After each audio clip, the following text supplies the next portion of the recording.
طوفان کا آنا بھی زندگی میں بہت ضروری ہے۔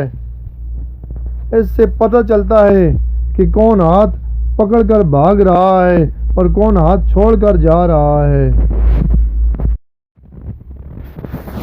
لوہا کبھی خراب نہیں ہوتا، وہ ہمیشہ اپنے ہی زنگ سے برباد ہو جاتا ہے۔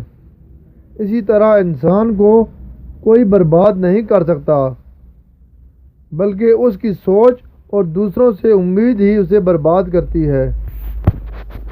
تم دوبارہ فیل ہو گئے ہو۔ تم نے بہت محنت کی ہے، اپنا سارا سرمایہ کاروبار میں لگا دیا ہے، لیکن ایک دفعہ پھر ناکامی تمہارا مقدر بنی ہے۔ آخر ایسا کیوں ہوا ہے؟ چند لمحوں کے لیے پیچھے مڑ کر دیکھو اور سوچو کہ تم نے اس کاروبار کا مشورہ کس سے لیا تھا؟ کیا تمہیں اس کاروبار کے متعلق علم تھا؟ کیا تمہارے پاس ناکام ہونے کی صورت میں کوئی بیک اپ پلان تھا؟ کیا تم نے مارکیٹ کو اسٹڈی کیا تھا؟ کاروبار کرنے کے لیے ان لوگوں کے ساتھ وقت